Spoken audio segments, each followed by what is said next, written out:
collaboration avec la maison d'édition Locus, nous avons la chance d'accueillir le photographe Hubert Kilian et l'artiste et maître de conférence à NTCU Yvan Gros.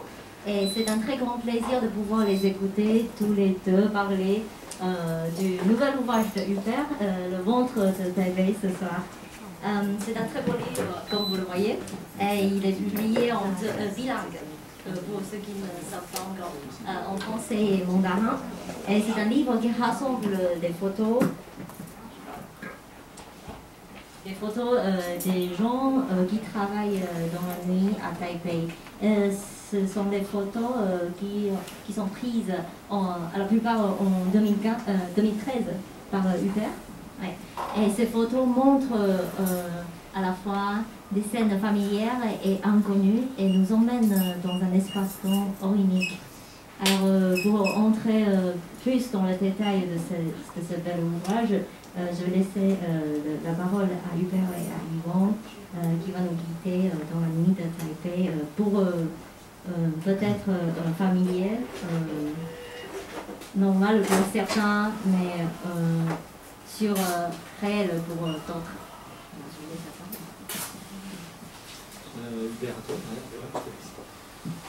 Bonsoir à tous.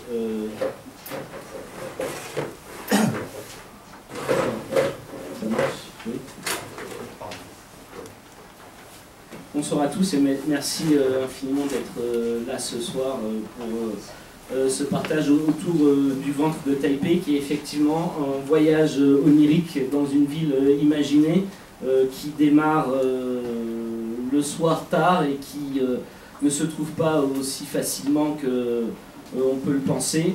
Je veux particulièrement remercier Lotus, la maison d'édition Lotus et la librairie Le Pigeonnier pour nous accueillir ce soir, et remercier aussi Yvan qui a accepté de faire une préface très appréciée pour ce livre, aux côtés de 3 autres préfaceurs qui ne sont pas là ce soir, mais qui sont dans le livre, qui sont quand même là ce soir. Le professeur Thierry Roy, qui est une très bonne amie de moi, une de mes très bonnes amies depuis une vingtaine d'années, et avec laquelle j'ai un lien particulier, puisque la première fois de cette courte existence où je suis rentré dans une chambre noire pour développer des photos, c'était chez elle à Paris. Elle enseigne maintenant la photographie à l'Université nationale des beaux-arts de Taïwan. L'autre préfaceur, Lu Xiaoyu, est aussi lié à cette époque. Et enfin, un 3e préfaceur, à part Yvan, qui est Chen Pinghua, qui est un artiste taïwanais avec lequel j'ai des aussi liens très forts, notamment au sujet de la photographie depuis plus d'une dizaine d'années à Taïwan. Ça fait partie de tous ces Taïwanais qui m'ont accompagné, qui m'ont poussé, qui m'ont parfois aidé, qui ont résolu beaucoup de difficultés et grâce auquel ce livre a pu naître aujourd'hui. Donc c'est un livre en 3 temps. C'est un livre rythmé autour de 3 temporalités qui se nouent autour d'une rêverie que je souhaite pas forcément éveiller, dans les recoins les plus profonds de Taipei, que j'ai petit à petit, à force de marcher toutes ces nuits, toutes ces années, que j'ai fini par découvrir au début sans y faire attention, et petit à petit j'ai réussi à me souvenir de tous les chemins de traverse, les ruelles inclinées, ou en tout cas pas droites, qui menaient finalement à ce ventre de Taipei, qui est un endroit fascinant, qui existe encore à Taipei, mais pour encore très très peu de temps, puisque d'ici quelques mois il aura définitivement disparu au profit d'un immeuble, comme l'a décrit le maire de Taipei, propre, civilisé et fonctionnel, malheureusement. Je laisse tout de suite la parole à Yvan, qui est pour moi le meilleur partenaire dans le déroulé de cette poésie nocturne, parce que lui a parfaitement les mots pour la décrire, pour la regarder et pour lui donner d'une certaine manière un certain corps. Je ne sais pas si j'aurai les mots. Je vais faire de mon mieux. En tout cas, je te remercie de m'avoir invité pour t'accompagner dans cette présentation. Je vais expliquer aussi pourquoi j'ai apprécié ton livre, j'ai apprécié l'ensemble des photos qui forment une vision cohérente. Et je vais expliquer aussi pourquoi, enfin, quel est mon propos peut-être dans la préface que tu m'as demandé d'écrire et que j'ai fait avec plaisir, sincérité et admiration aussi. Il se trouve que je suis pas spécialiste de photo, donc je ne vais pas être capable de parler de la technique photographique. Je ne suis pas non plus un spécialiste de Taïwan ou de l'urbanisme de Taipei, donc je ne pourrais pas non plus évoquer ces questions-là, même si les photos en parlent d'une certaine manière. Donc je pourrais en revanche parler peut-être de certains aspects esthétiques et poétiques qui caractérisent ton regard de photographe. Alors ce qui est étonnant quand j'ai vu l'ensemble de ces photos, c'est la cohérence de ce que je pourrais appeler la vision. C'est vrai qu'on a tendance à présenter, à voir deux grands pôles dans la photo. Il y a un pôle qui serait le pôle documentaire, la photo documentaire, un autre qui serait plutôt la photo esthétique, l'un qui tirerait plus vers le reportage et l'autre vers l'art. Mais en ce qui concerne l'ensemble de ton travail, j'aurais plutôt tendance à valoriser autre chose que je mettrais sous le nom de vision, vision photographique.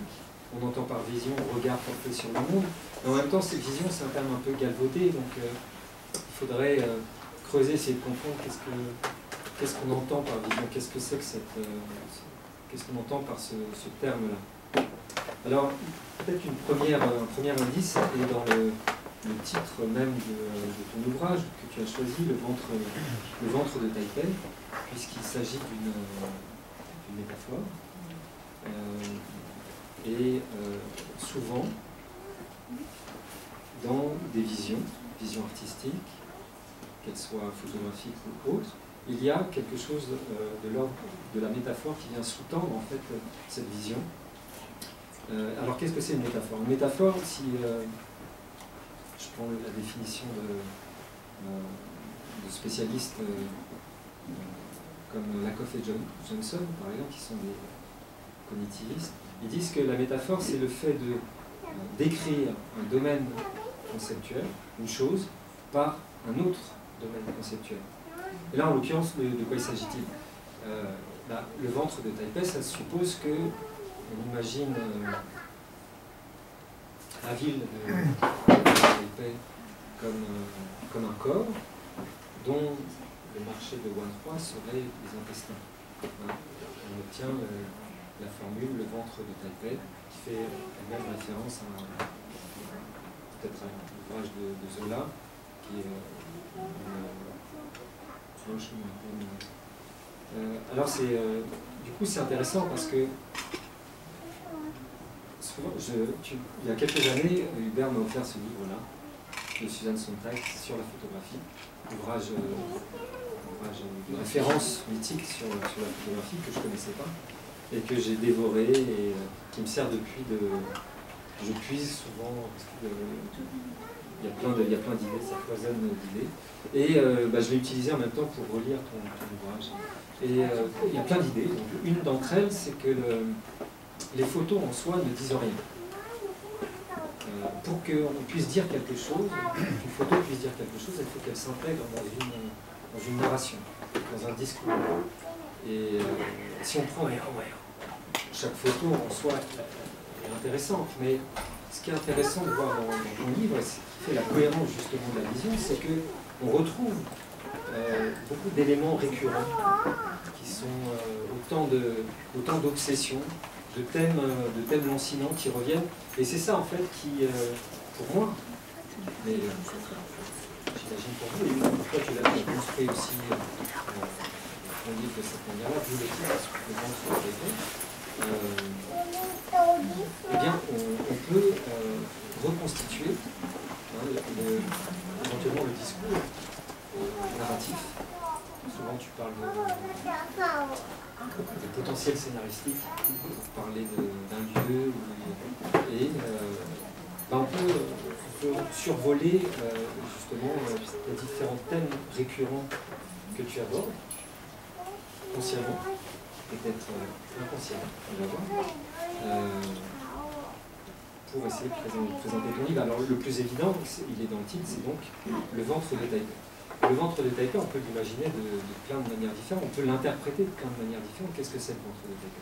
Ça pourrait être, par exemple, le centre de la ville. Hein, comme il y a un cœur de Taipei, il y a un ventre de Taipei. Dans certaines cultures, alors dans la majorité des cultures, le cœur est le siège des émotions. Mais dans d'autres cultures, le ventre a cette fonction-là. Ça pourrait être ça. Ça pourrait être aussi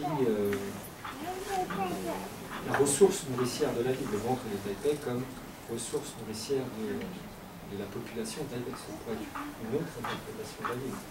Ou ça pourrait être encore, comme tu l'as montré dans ta propre introduction, ça pourrait faire référence aux boyaux.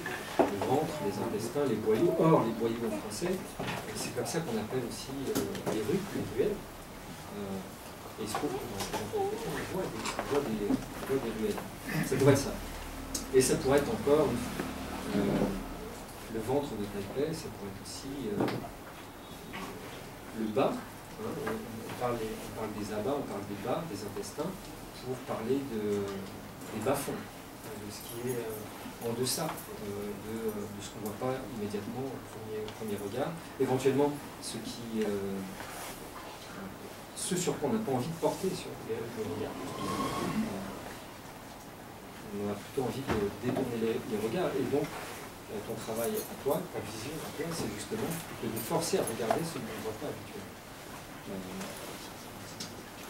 Voilà, alors, 4 interprétations possibles du ventre de Taipei. Je ne sais pas quelle interprétation as-tu? Alors évidemment, le ventre de Taipei, c'est une idée qui m'est venue très tôt, parce que d'abord, on a eu un ventre aussi à Paris, qui a malheureusement disparu dans les années 70, qui était ces fameuses halles au cœur de Paris, et que je connaissais par deux biais. D'abord par le biais du travail photographique d'un de nos grands maîtres, Robert Doisneau, qui a énormément travaillé sur ce ventre de Taipei, sur ces halles de Paris, pas sur le... et par un autre biais qui est celui de la littérature avec Émile Zola. Donc sans même y penser, sans même avoir à réfléchir, ou sans même avoir besoin de conceptualiser ou quoi que ce soit, cette idée du ventre de la ville m'est immédiatement apparue. Et très tôt, puisque la première fois que j'ai mis les pieds dans cet endroit complètement fou pour moi, et peut-être pour vous, mais en tout cas pour moi, c'est quand j'ai travaillé pour le magazine Taïwan aujourd'hui, avec mon collègue Pierre-Yves Debré qui est là, et au sujet duquel j'avais fait un reportage. Donc l'immédiateté du contact avec cet espace, avec sa dynamique, sa force, son ambiance, m'a littéralement et avec force connecté à l'idée peut-être plutôt du bas de la ville qu'autre chose.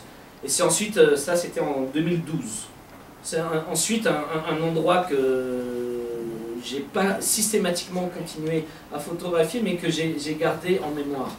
Et c'est au cours de toutes ces années de photographie, qui ont commencé en 2010 jusqu'en 2016 pour ce travail en noir et blanc, que petit à petit j'ai amassé jusqu'à 15 000 photos. Alors elles ne sont pas toutes bien, je vous rassure, mais il y en avait quelques-unes qui m'ont permis finalement de donner corps à cette idée du ventre de Taipei.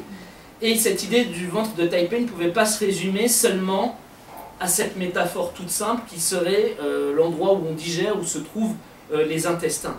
Il fallait que je puisse, avec ces photos qui ne veulent peut-être ne rien dire, que je montre toute la dimension symbolique que ça représentait pour moi et tout le rapport que j'avais avec cette ville dans son ensemble, en sachant que ce ventre de Taipei par lui-même, pour nous Français depuis longtemps habitués à une certaine culture de l'hygiène en termes comment dire, de logistique de l'alimentation pour masse, c'est-à-dire des grands centres humains, le souvenir des Halles de Paris était devenu celui d'une autre époque parfaitement lointain, on ne pouvait plus repénétrer, sans mauvais jeu de mots. Et là, brusquement, à Taipei, je m'apercevais que ces ambiances que j'avais imaginées, que j'avais lues dans les photos de Robert Doisneau et dans les mots de Émile Zola, étaient brusquement sous mes yeux, aussi sous une halle, et avec une force et une puissance que je n'avais pas prévues.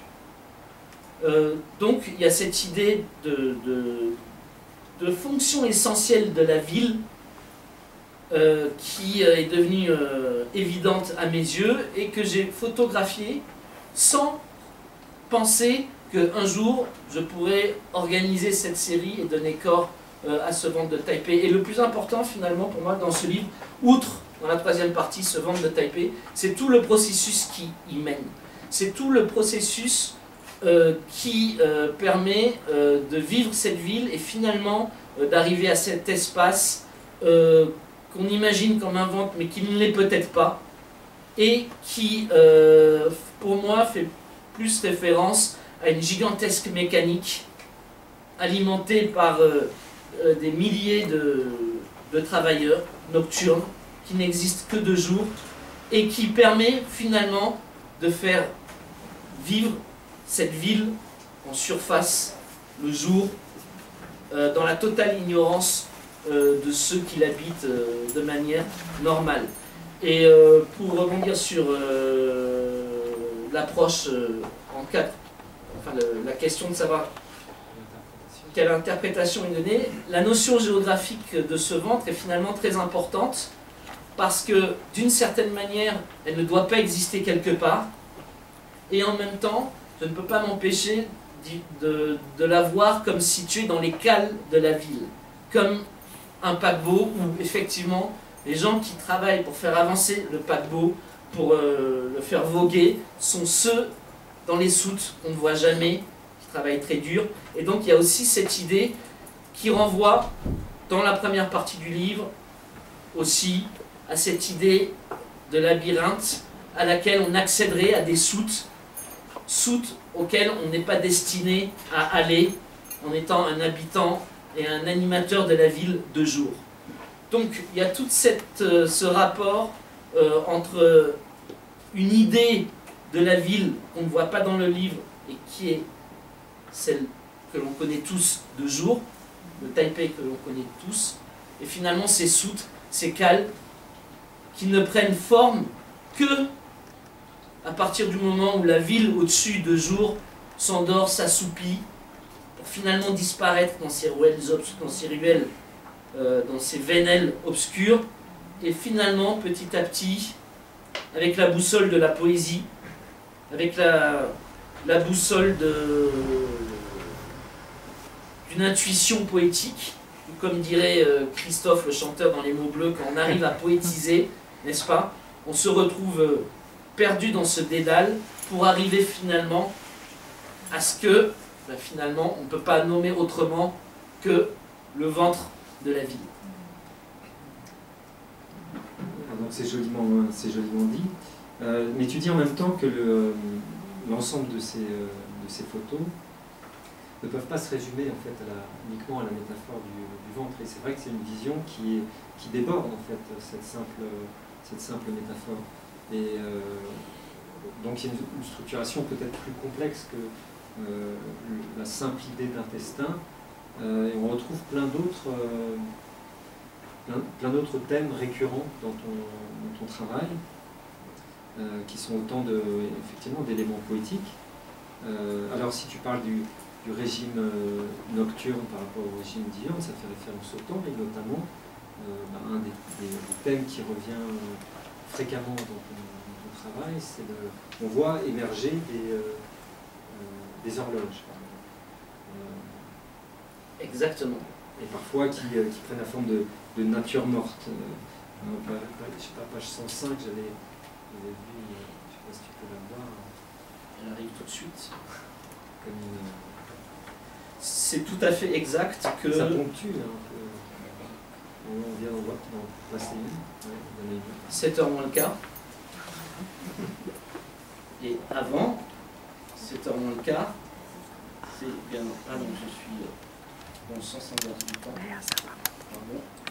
Effectivement, le temps qui passe...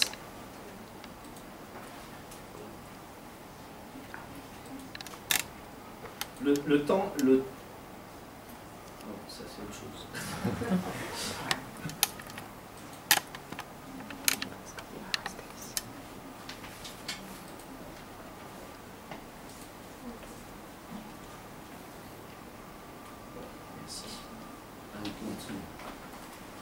Le temps qui passe dans tout mon travail photographique est très important parce que, d'une certaine manière,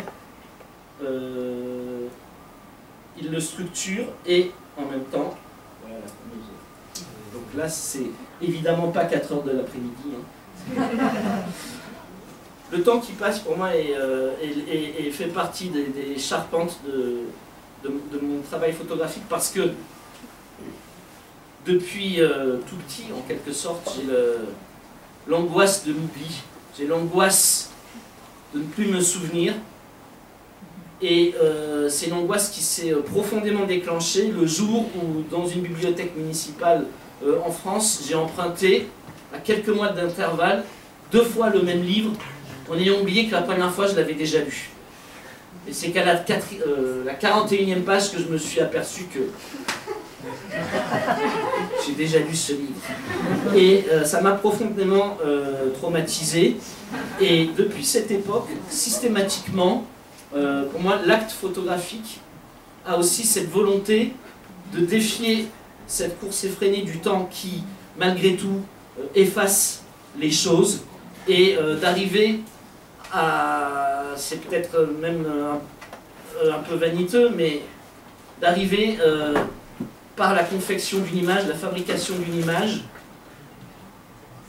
d'extraire un moment de pic d'intensité dans le flot d'émotions qui nous traverse face à un moment de cette vie que j'ai l'angoisse d'oublier et de me dire que mais est-ce qu'en fait j'ai vraiment vécu ça ou pas, et d'avoir peur un beau jour de me dire mais en fait qu'est-ce que j'ai vécu tout au long de cette vie, peut-être de ne plus du tout me souvenir de quoi que ce soit. Donc la photographie et son rapport au temps qui passe est pour moi très importante. Et c'est aussi pour ça que je m'attache à décrire dans ce travail, comme dans les travaux précédents qui ont été publiés, à décrire ce que je dis, la course du temps qui passe et des pierres qui restent, des existences qui passent et des pierres qui restent. Au sens où, finalement, au bout du compte, que doit-il nous rester de toutes ces journées, ces années qui ont défilé? Il faut qu'il nous reste quelque chose. De peur, de penser que finalement, on n'a rien vécu. Enfin, c'est pas aussi terrible, mais quand même des fois. Et donc, toutes ces photos ont pour moi cette fonction quasi thérapeutique de me rassurer d'abord sur le fait que j'existe vraiment.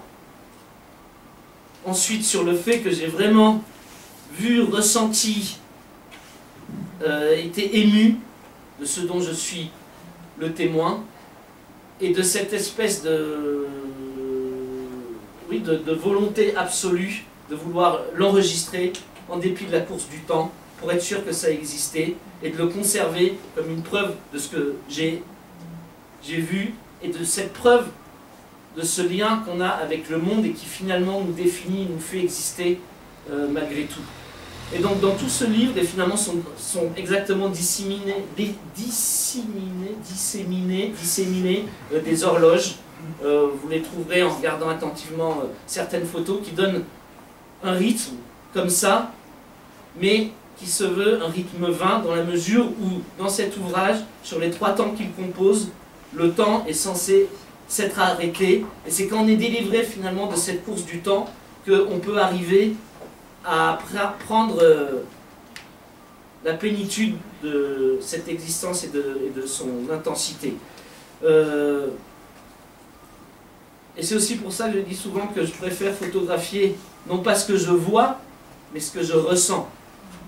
Parce que c'est ce qu'on ressent qui peut-être est le plus facile à être oublié, puisque la mémoire filtre, on grandit, on vieillit, et notre mémoire nous propose des souvenirs qui sont déjà modifiés en fonction de l'âge auquel on s'en souvient.